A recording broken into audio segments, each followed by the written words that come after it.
Okay, well, thank you to everyone for coming today. We've certainly had a great show of support and great attendance, and probably far exceeded our expectations. I'd like to start by thanking you all for your generosity. Our donors and our funders, and there's so much we could not do without you, and we hope to share some of that with you today. And for all, and acknowledging all the people who weren't able to make it today or have other things on, because we do have a great donor base, and that is makes a significant difference. So thank you for your generosity. So that's the first thing.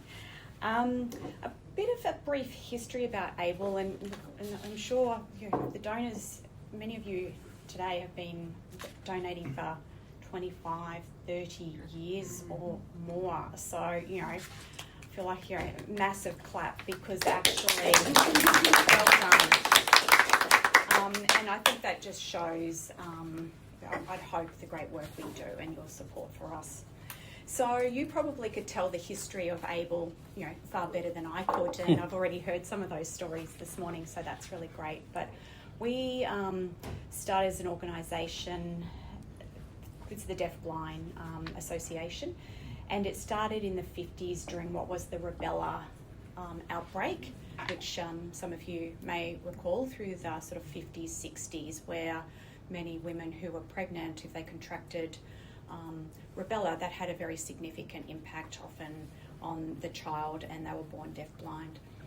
At that time, they assumed that deaf-blindness equaled an intellectual disability. And there was a paediatrician, Dr. Pitt, and an audiologist, Eddie Keir, who had a long, enduring relationship with ABLE and led ABLE for many years. And they were working with these children and thought, no, there is so much potential here, and we don't believe the current literature that deaf-blind equals an intellectual disability. So they undertook quite a few different trials and studies, and worked with these children to provide therapy and support and communication to allow them to thrive and be independent individuals, and the learning and have the sensory stimulus that was required. So that sort of was the start of what was ABLE Australia, and it really is the philosophy of who we are today, and we continue to be, and is reflected in our values, that we work with broader groups today with both deaf-blind and more broad, very complex disability in many instances.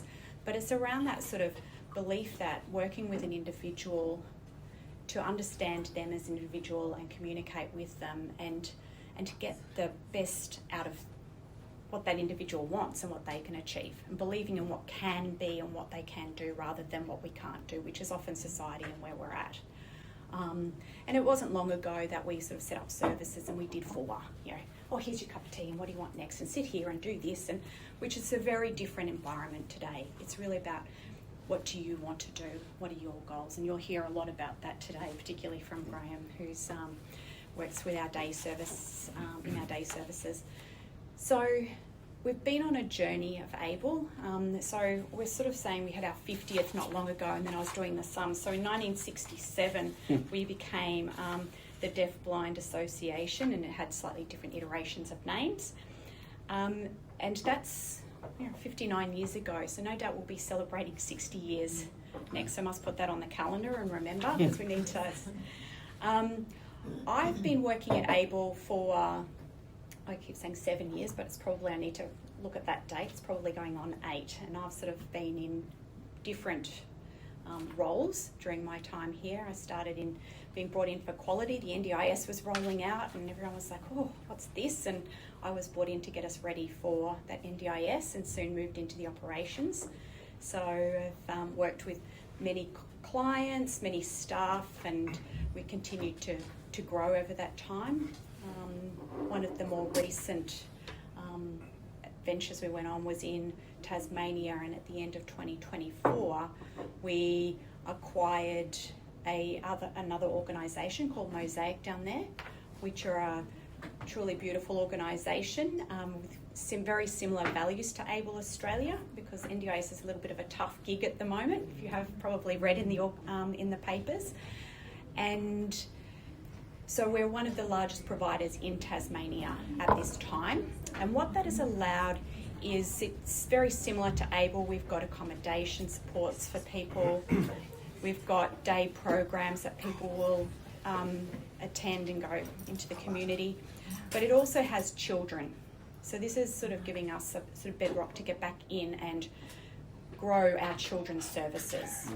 We believe we have a really great skill set as a specialist in deafblind. There's us in ABLE Australia, there's Census in Western Australia, there's ABLE Australia and there's Census in Western Australia, and we're the two main providers of deafblind services. And there is a real gap. We've got some children and they're quite supported in the community. And as we go into adulthood, that can be quite a difficult time of transition. So, we're really going to be ramping up that sort of space into the adults and the transition phase. Started with rubella and deafblind. The main causes these days are more genetic conditions where children are born with Usher's and Charge syndrome. They're probably the more leading causes of deaf blindness in Australia. And then ageing is the next one, which sort of is more acquired as people get older with the sight and hearing challenges that certainly can be very challenging. So it's the client base and most of our funding comes from the NDIS, but it is a very narrow field of what that's spent and what we're allowed to spend that on, and that is really around the support that an individual gets and nothing more than that. So that's where the generosity and our fundraising and our grants and everything else that the team do here are really vital for being able to provide a greater experience for people with deaf blindness and disability, because that's often a very challenging, it doesn't attract a lot of funding, I guess, because it's not as sexy as some of the others.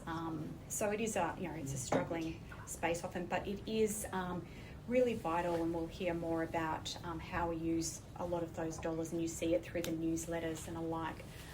But providing, this from accommodation to additional services and being able to integrate into the community and go and visit, we would go to the zoo, or we would go to,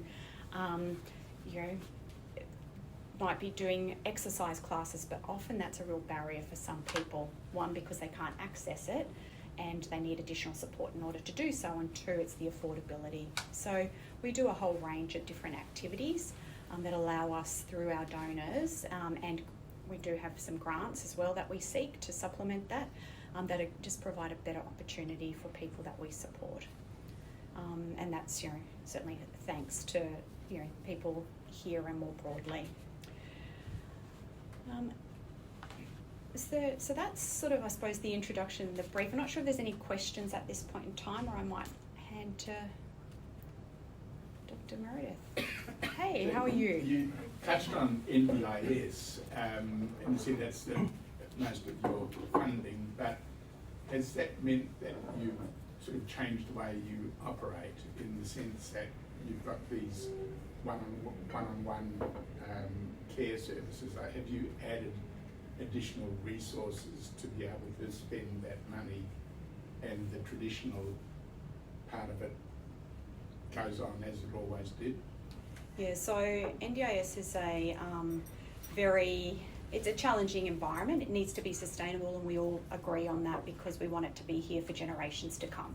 And I think the government's stance on that is an appropriate one, and we need to look at how to provide the full suite of services to the population in a way that's affordable today and next year and ongoing. So they have looking at capping the amount of growth for NDIS, and it's getting very narrow about what they will fund, and they're very determined what they won't fund. So we certainly, that's one of our main revenue sources. We also have some children, so we have state-based revenue for our children, and we're looking to, and that's on a journey of growing some more funding through that arm. And then we have, there's other fundings that come in through the disability support pension. So if you live in a house, you contribute that. That's pretty, anyone on the pension or access to that knows that gets pretty tight, and it doesn't actually cover a lot of the living costs and alike. So that's always a challenge. And people under the NDIS can access certain accommodation funding, but it is very narrow and for a very, I'd say out of the whole cohort of the NDIS, it's a very small cohort that can access that. So that's left is a very big hole for people with a disability to be able to have affordable accommodation. We've got people building fancy houses in the outskirts of, where it's more affordable, of Melbourne and cities, but it's not accessible. People don't have funding, and it's not where their family or life are. So traditional providers like ourselves do supplement and provide a lot of that sort of accommodation, and we've got, houses that we continue to operate, and it will be interesting to see what happens over time in that space, because that is a significant gap, and the government haven't really looked at that at this point. So I'm not sure if that answers all of your question, but was there more to that? A lot of valuable information there, but really wanted to know whether you've ended up, as a result of NDIS, whether you've ended up with an NDIS division, if you like, and then the traditional support mechanisms. Yeah, look, most of ours is the, so what was traditional supports through state government that rolled into the NDIS, so that is the main division.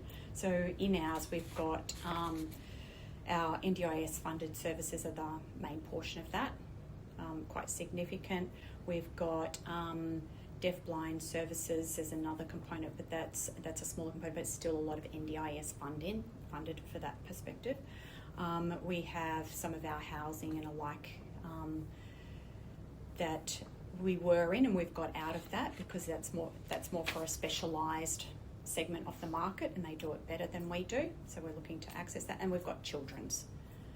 So they're our main sort of divisions, but majority of funding that we have at this point is NDIS funded. So that's the biggest portion. Yeah, the most significant portion of ours. Yeah.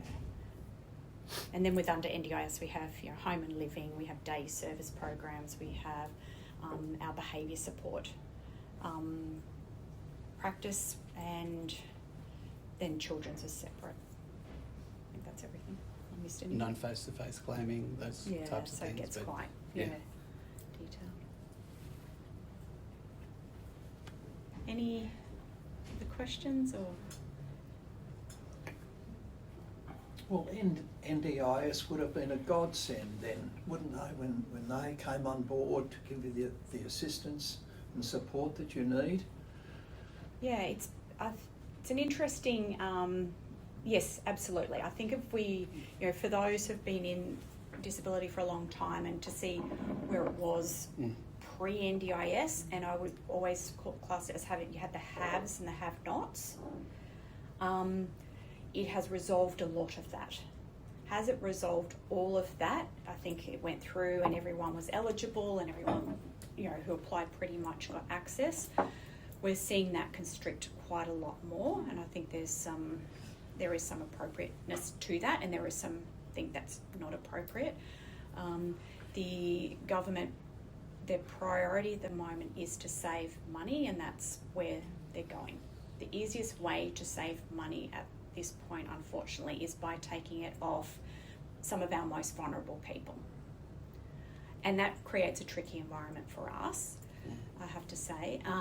When they get things sorted and they've got their plan and they've got the thriving kids and they've got some wraparound services for people with the psychosocial impact on their lives, and they've got some of that sort of, it'll be a much better place. But we're in the moment of going through this sort of roller coaster at this point. So it is a sort of a bit of a tricky environment at the moment, and this is happening in health, it's happening here, we've seen it in mental health. So, we'll ride the journey and do the best we can to be as the most efficient organisation we can, and put as much into client services as we can. You know, we're here for our clients, we're here for the great work we do, and we want to be here in another 50 years, 100 years, for generations to come. So it's just sort of riding the bumps. And we're lucky that we've had strong board and investment in the past for the rainy day, because the rainy day is certainly here. But we will keep, investing in the services and the staff we support and quality, because that's something, for example, the NDIS does not fund. We have, I think it's now about 180,000 providers, and 16,000 of those are registered. So we have to be registered, and with that comes a significant cost implication and a significant burden on organisations, but we believe that's the right thing to do. It is going to be mandatory, and we're happy for that because they're high-risk services, and there have been some terrible outcomes for people who are not able to access the right services, and you've read those probably in the media recently, or for people being supported at home where they don't have that quality overlay. So, that's something that we inherently value and want to continue to invest in and make sure we do well, because people need to know, and we have a commitment to our families and our clients that they are safe in the services we provide and they get the quality. Hate to think, for a moment that anything would happen that would not result in someone being maintained safely.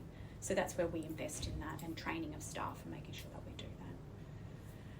So you mentioned that, yes, the NDIS is changing how you're going to get registered. Have you got strategic planning and a team working on that advocacy for yourselves to stay registered? Yeah, so we do quite a lot of advocacy in the sector. So I'd say we probably, for the size of our organisation, we've always probably punched well above our weight there. So we are connected with our peak bodies. We sit on the state committees. We also run, it's called the CEO collaboration. So during COVID, we remember back to that, where we suddenly overnight went, how do we keep people safe? What do we need to do? We started a small group at the time of working with other organisations, because we had quite a few people. I'd come from health, and there was quite a few of us that had come from health. So we were, probably more into what to do for COVID and how to manage it. And across the sector, there was just a lack of understanding, as there was through society. And so we brought together a smaller group of organisations to work out what to do for COVID and share, rather than us all. Years on, the sector is saying we still want that. So it's now over 140 organisations that come together, and that was at last count, need to do a new count, of over 200 executives that come together on a monthly basis. And we have forums, and we advocate, and we write to ministers, and we work with other peak bodies to ensure that, like we have had last year, it was a parliamentary breakfast going. We need to have the funding reviewed. It needs to be tiered. We need different funding for complex, because you can be a provider who's unregistered with no costs, with less costs, working with a low complex client and get the same funding as we would for a complex. So that's where we do a lot of advocacy, write a lot of papers to government, but working, it's sort of just an informal group. It's a bit of, we call it phone a friend. So also, if I want to share something, can go, does anyone have a policy on X? Rather than spending all our resources to do it, we just pop out there and go, has anyone done that recently? Or we share ours. We just, redid a privacy policy, which is very legally compliant, and so we've shared that with the sector, because not everyone needs to be spending the money on that. We just need to share resources effectively. So we do quite a lot of advocacy as well. Yeah. All the people who work in organisation, what proportion of volunteers? Yeah, so we used to have a big portion of we're just having conversations on this actually. We used to have a big portion of volunteers for our aid services, and that was a very small part of our organisation up in Queensland. And the end of, was that 2024 as well, we decided we would exit the aged care services because they needed to be part of a bigger organisation that had the continuum. So as people, we had the sort of transport and the community stuff, but as people need more services, they need to be able to transition into those more, to get greater supports, and we didn't have that. So we, and it was loss making for us as well. So we decided to exit that and concentrate on the disability, deaf-blind, the children. So that's sort of the space we're in. So we had a lot of, volunteers. So we had a lot of volunteers for that. We've got a lot of expertise in the organisation, and since that we've got handfuls. So we do the deaf-blind camp, for example, and that's run by a lot of volunteers. So we have pockets of it, but what we want to get back to is going, well, how could we really use volunteers more effectively within our service offering? And I'm sure, Graham would have 100 ideas of how we might be able to better use or to use and value, because the value add is significant, volunteers within some of our services. But at the moment, it's a very smaller cohort. But a good question, because it's, very topical at the moment.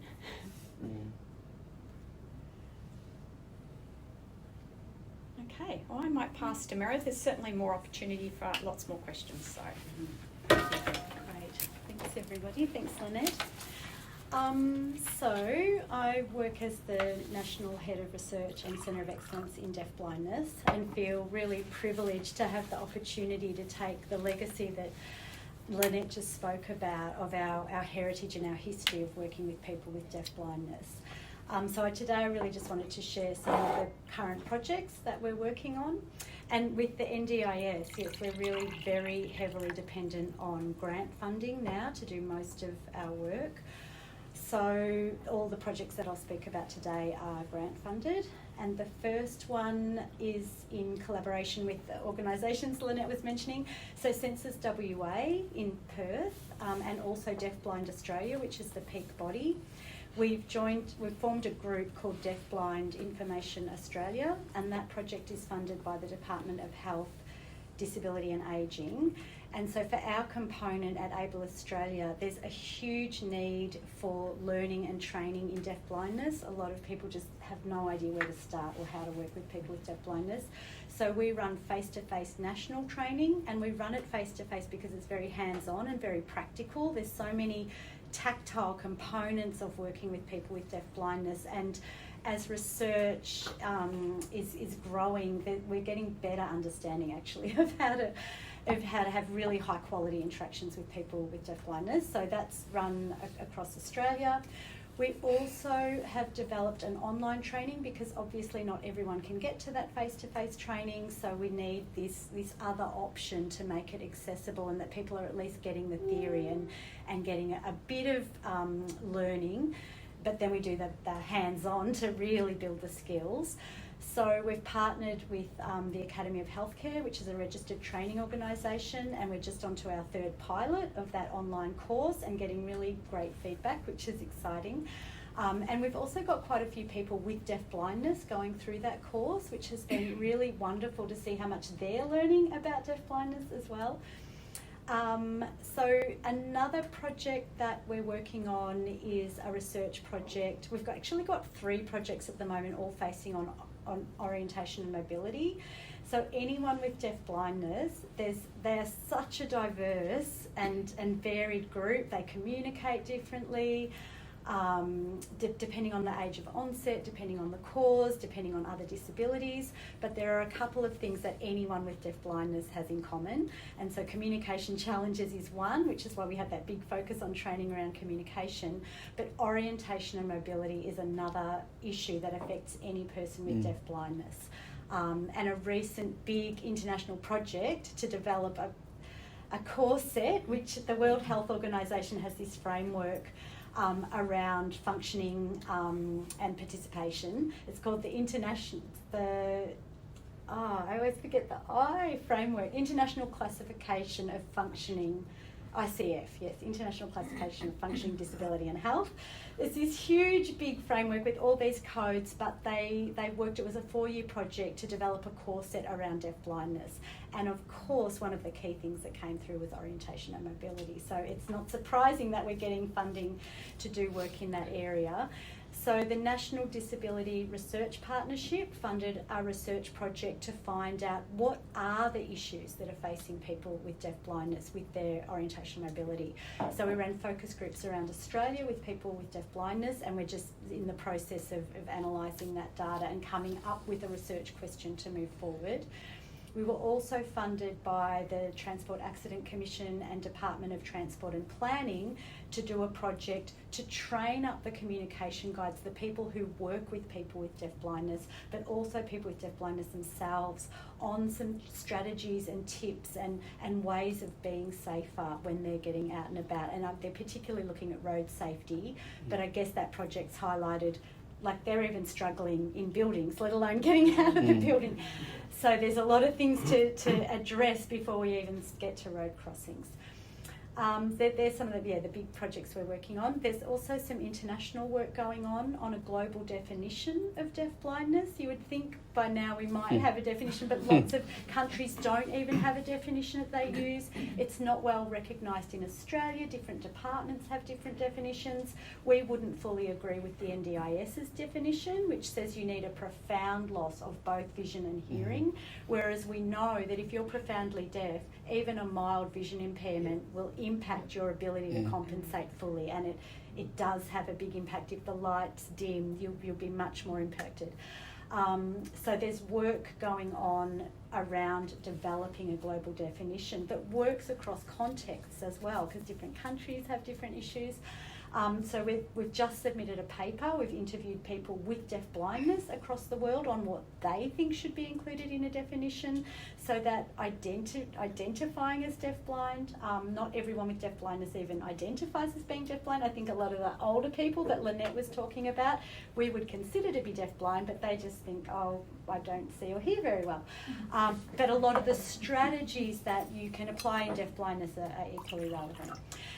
So I also just wanted to talk a little bit about our deafblind services. So the Centre of Excellence in Deafblindness sits outside of the service delivery, which is funded by the NDIS.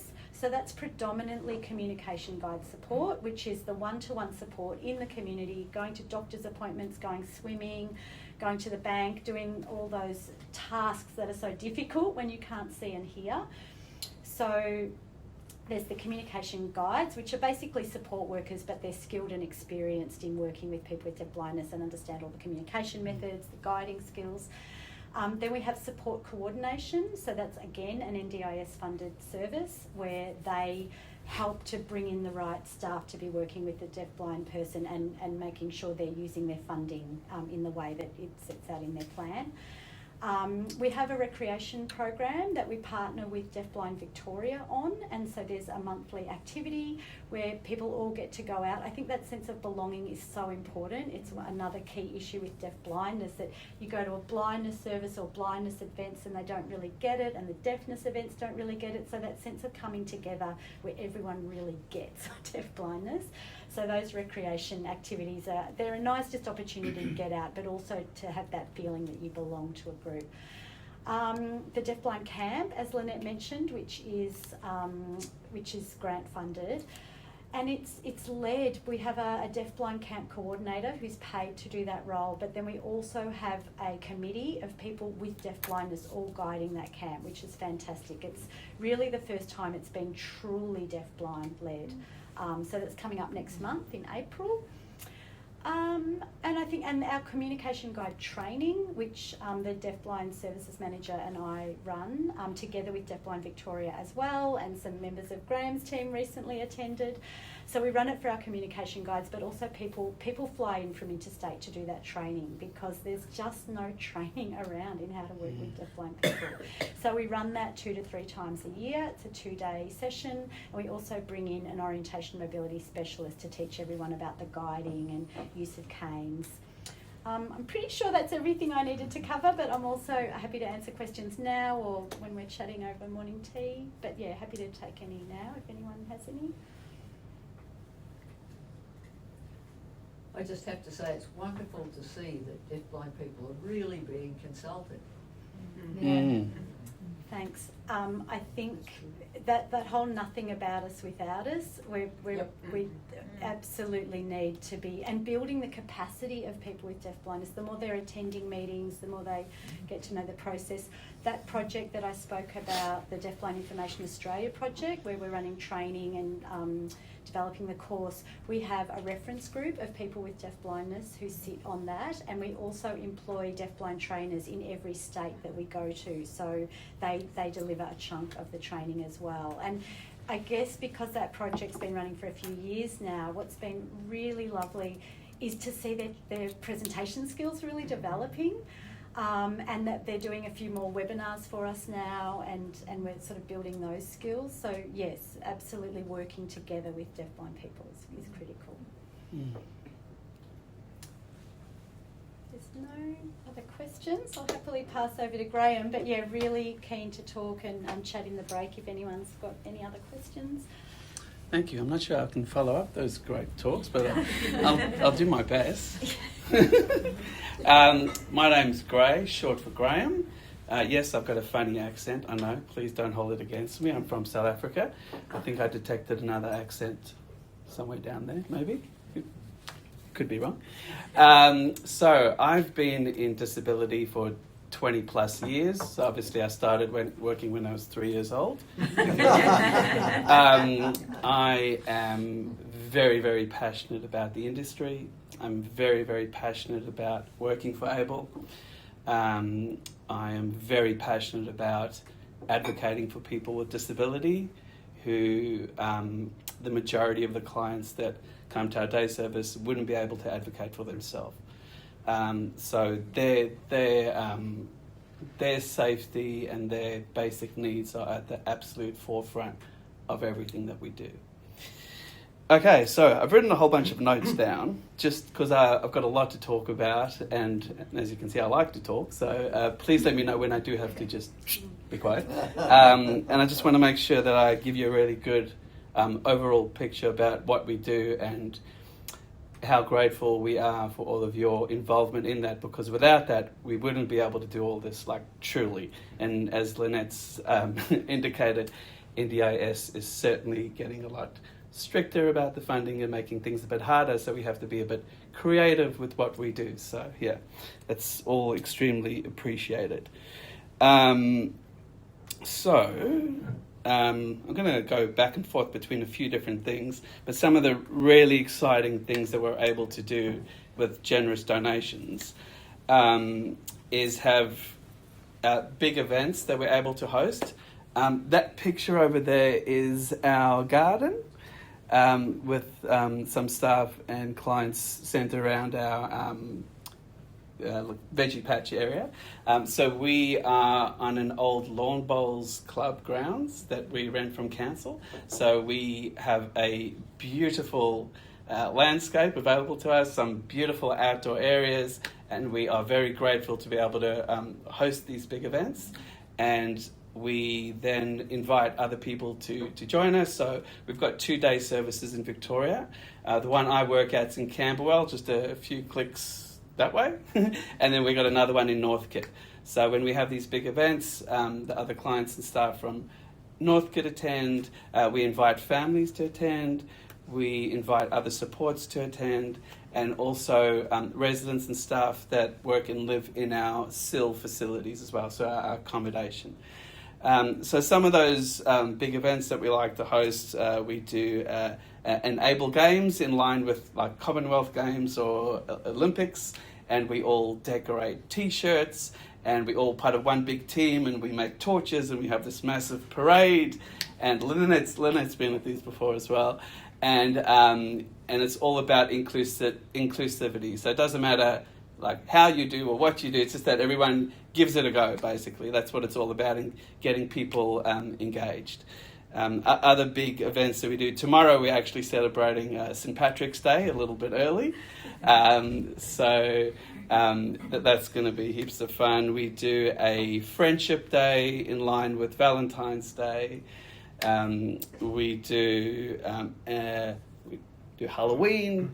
We do an annual Christmas breakout party at the end of the year. And even like a lot of the donations go towards personalised gifts for the clients. So we are very purposeful in what we do, and we like to do things that are really meaningful. So our last gifts that we gave out were personalised canvas bags with Able logo on it, the client's name, a keychain and photo of them, just something, really, really nice and personal, instead of, just a generic box of chocolates, there you go, Merry Christmas. So yeah, those are the kinds of really meaningful things that we're able to do with that as well. So that's a bit about, some of the big events. I think I was chatting to you, Leah, earlier about how our day service is not quite like the old traditional sense of a day service where people would just come in from 9 to 3 and stay there all day. We're quite the opposite to that. We strongly push for community presence and community access. So what would happen is people would come into the day service in the morning, traditionally from 9 to 3, and it would just be a starting point for the day where they would come in, be greeted by their support worker for the day, enjoy a cup of tea, enjoy a chat with their mates, and go through the plan of the day, and then our support staff would be supporting those clients to go out on their chosen activities for the day. So we very much are very proud of what we're able to offer our clients or our participants. And what we're very proud of is that we don't really focus on disability, because what we do is mainstream involvement. We only run one disability-specific activity the whole week, and that is a disco that the clients go to. Other than that, everything is completely mainstream, just doing things that everyone else in the community would do. And on that point, I just want to tick off because I don't want to miss out on anything. I wanted to chat about specifically that point. So we call that dignity of risk. I don't know if anyone's familiar with that term, but it's the notion that everyone should be afforded the same opportunities that everyone else would have. And just because someone has a disability or needs additional support doesn't mean that they shouldn't have access to doing everything that everyone else should do. So, we would put measures in place to make that as possible as we can. We do, risk assessments. We make sure that people are supported at the right ratio. We make sure that people are always in groups with other people. That's for safety in numbers, and that's also for socialisation. And I guess, pardon me, also that one-to-one allows us flexibility. So people can really choose to do whatever they want to do on any given day. Even if there is a set program, we very much we're following the direction of our participants and our clients. And if they choose not to do something, that's completely up to them. They've got that freedom of choice, and then we just follow their lead and we go on to do whatever they want to do. So nothing's ever set in stone, and we don't, restrict people in any ways, and we are very open and flexible to, suggestions and completely following the leads of the individual. So that's very, very important about what we do. There are some things that we do at the centre itself that I would like to highlight. We run a music therapy group, which is great. Everyone loves music. Not everyone can afford, going to concerts or going to formalised music therapy, but we do like to use the skills of our own staff and their interests. And we've got very talented musicians within our group. Not this one over here, but we don't have pictures of it to show you. But we've got an amazing support worker. His name's Guy, and he brings his guitar as well as his accordion, because one of his side gigs is actually fixing accordions. And he'll be playing tomorrow. He's got some Irish set list music he's going to be playing. And everyone absolutely just loves music. So it's a really fantastic session. that we're able to offer, which is brilliant. We have run sporadic art therapy in the past, and I know there's a lot of push for that. But again, like art therapy and things like that are quite expensive, so we have to just get creative, and we do art like every day, but not formalised art therapy. We are looking to try and reinstate that funding permitted. Again, we explore all kinds of different art through paint, through pencils, through collages, in all sorts of forms. Another thing I'm really proud of what we do at our day service is we run a culture club program. So this stemmed from a weekly cooking class, so with a focus around food, but then we really wanted to extend it beyond food. So it's really a way of invoking all the 5 senses. So not just the actual food itself. So what we do is we really try promote inclusivity. And, in today's times, there's a lot of focus on, minority groups and pointing out differences and why that's so bad. And what we've chosen to do is the opposite of that and saying, okay, these are differences. We see these as strengths. We want to learn about these things. And we want to open everyone's minds and promote inclusivity and cultural awareness and stop all the hatred and uneducated people out there. So what we do is we invite all our staff, and we come from all over the world, and to present and help us create these experiences from different cultures. So we do not only things around food, but for example, like celebrating St. Patrick's Day, there'd be Irish music playing, there'd be dancing, there'd be shamrock hunt, where you have to go find things. So using all different, there will be a potato and spoon race for anyone that wants to come and do that. So it's thinking about all different creative ways of extending that day, extending the experience, and engaging people as much as we can throughout the whole day, and not just focusing on the cooking. And we celebrated Diwali, so we all had traditional garments that we wore. We had beautiful music playing and dancing, some great food, and the clients absolutely love it as well. Families love it, the staff love it, and it makes everyone feel really valued and appreciated as well.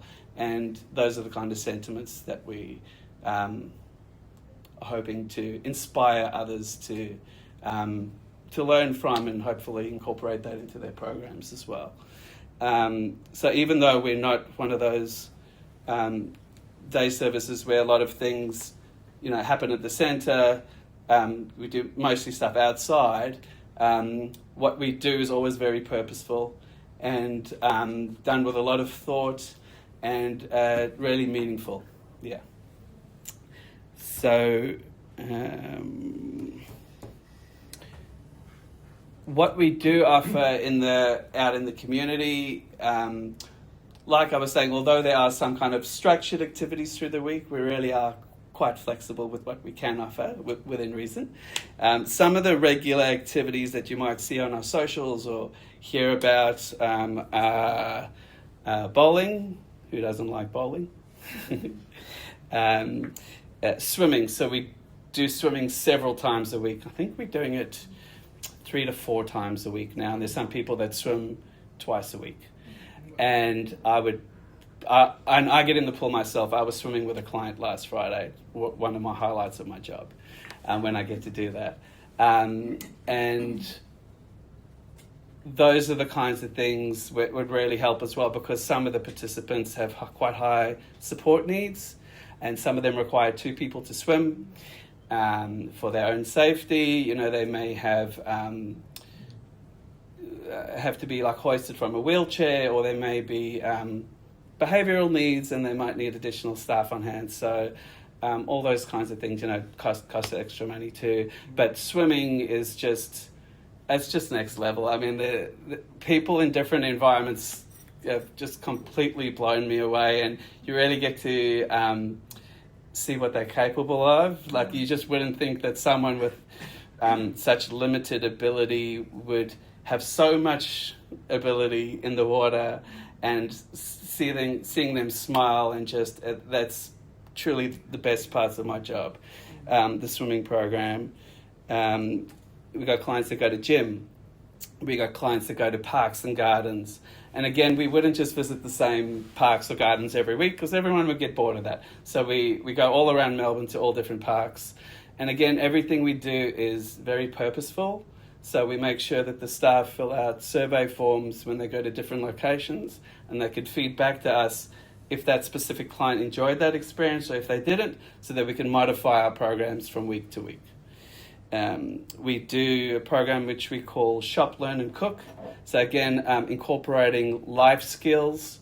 So the clients, John over there, that's his staff member, on a Thursday, which is today actually. So he'd go out to the shops, he'd take public transport, he'd go shopping for the items that he wants to cook with, he'd come back to the centre, he'd do a cook-up, he'd eat it, clean up, all pretty independently. And then from that, he might go out and do something different for the other half of his day. So that's an example of that and promoting life skills. I would say that, the majority of our clients wouldn't necessarily have the same skills as Jono would, but there are definitely Jono and a few others that have the capacity, and that we support them in doing volunteering work. So Jono also does volunteering at Bunnings, and he loves going and watering the plants there and helping out, which is great. Another one of our participants also does that. We've got another participant who goes to op shops and does some rearranging of the shelves. We have another participant who I wish I could show you a photo, but he has got the most magnificent handwriting that you wouldn't think a human being could actually do. You would think it's computer generated. And he does sign writing at a local butcher. So we support him to go do that. We are looking at other places for people to have him on board, because I know some local places that could definitely use his skills. The writing is shocking. And some of these clients are also involved here on a Wednesday. So if you were here one day before, we've got a click and collect program. So our day services and our accommodation houses, they do an order for all the PPE equipment that they need, so gloves and masks and COVID kits and all those kinds of things. They put an order in through to us. Then we go with the clients, we pick up items from here, from our national office, and then we sort them into all different boxes depending on who's ordered them. And then between us and our other day service, we go and deliver that personally to the other day services in the houses. And the clients are involved through that whole process as well. So that's another great initiative that we do. I will talk for hours, so how many more minutes? You're winding up. Right, I'm winding up, thank you. I told you I'll talk. I've got a million more things to talk about, but You see the passion. Yeah, Yes, we love it. there's so much. We do, money's tight, so we have to be creative, and we look for a lot of free events, and there's actually a lot out there that you don't know about, but you have to, it's about, I guess, who you know and what, being on different emails and all that. So we do a lot of tours of different interesting museums and exhibitions and things like that. We had tickets to go to the Australian Open, but then the weather played tricks on us, and it was 40-something degrees, so it just wasn't safe to go, but we'll go next year.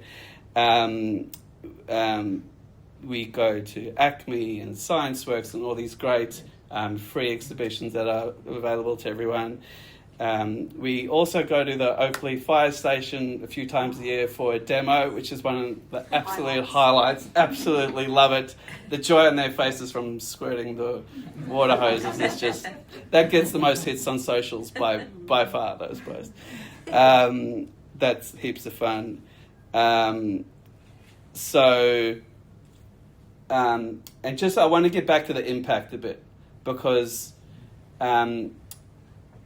what we've been able to do and how it's been able to help families as well.